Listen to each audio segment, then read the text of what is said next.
Right, yeah, that's been done. There's two carburetors. And PHSNE, and I'd like to welcome you all to the May meeting. And again, I apologize for sitting down, but for some reason it's more comfortable. So, with that being said and done, are there any new members here today or guests? My name is Warren Edward Newman II. My father was a phototechnologist. I was an imagery interpreter specialist in the Vietnam War, and it's all good. Great. Where are you from? Braintree. Oh, good. Thanks for coming. We also had our second highest turnout of about 475 members. Somebody want to open the back door? People showed up for the show. It was profitable. It was great. We had some incredible machinery there. If you saw it, you were there. We're going to have another one in October.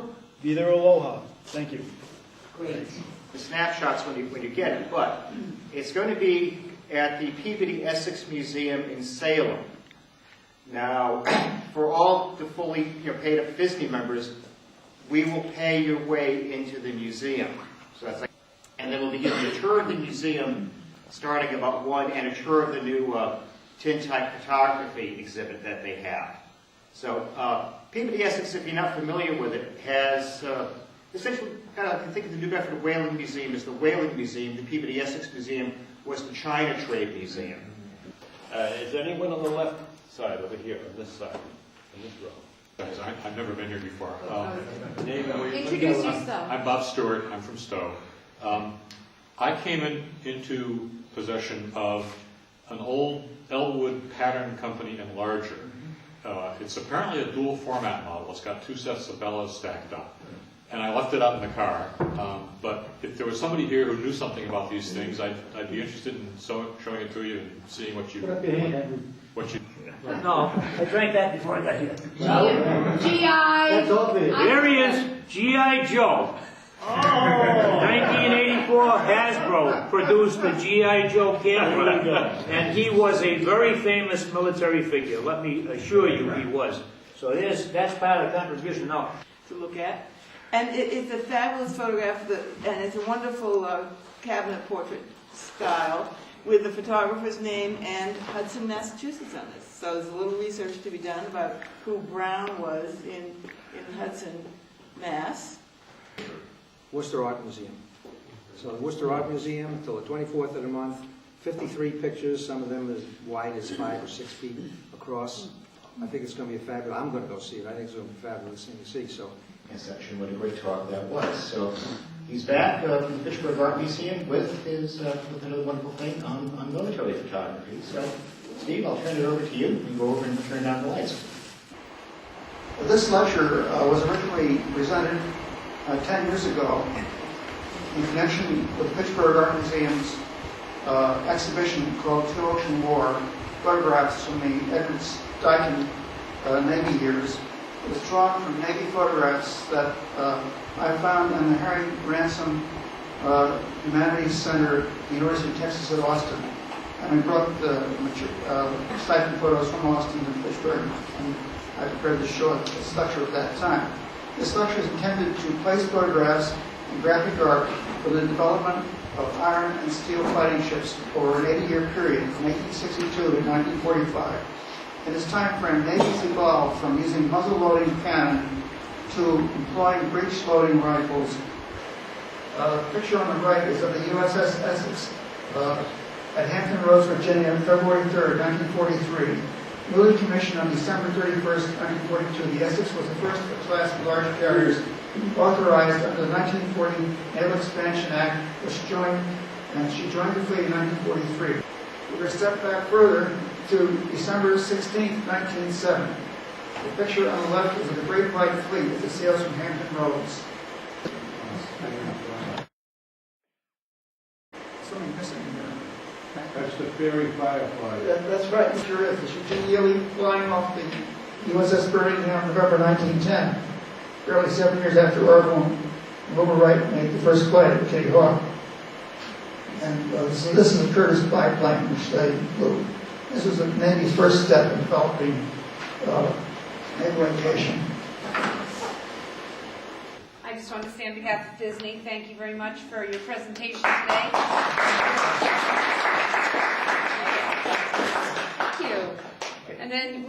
pick up so we can, Turn it over to, Now, turn it over to Al. It's a 35 millimeter Type 89 Japanese aerial camera.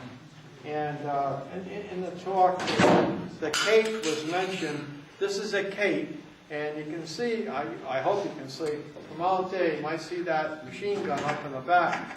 When the United States entered the war, the Japanese was up on us because they had been fighting long before we got into it. And the early pilots wasn't too sure exactly what to do. So it didn't take them long to figure out that you didn't come in on a Kate this way because that machine gun was there. What you did was get underneath it and come up from the bottom. That way the rear gunner could not point the gun down to fire at you. And as long as you stayed underneath the Kate, you had all the shooting you wanted, and then you could break off. That Don't you know? no. Michael Sachs, From, Providence, Rhode Island. thank you. oh, with a Little League, Yeah. I've seen this camera before, back Did you then. smile? were you playing Little League? No.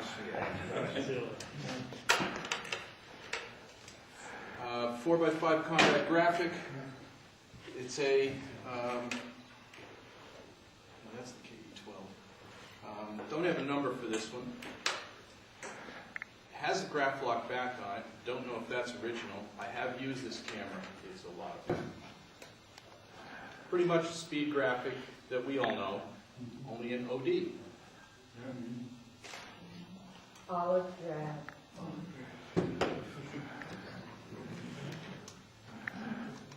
A KS-98B, Vietnam era, otherwise known as an XL. This one appears to have been painted black. Was it painted black by another branch of the military for some other reason?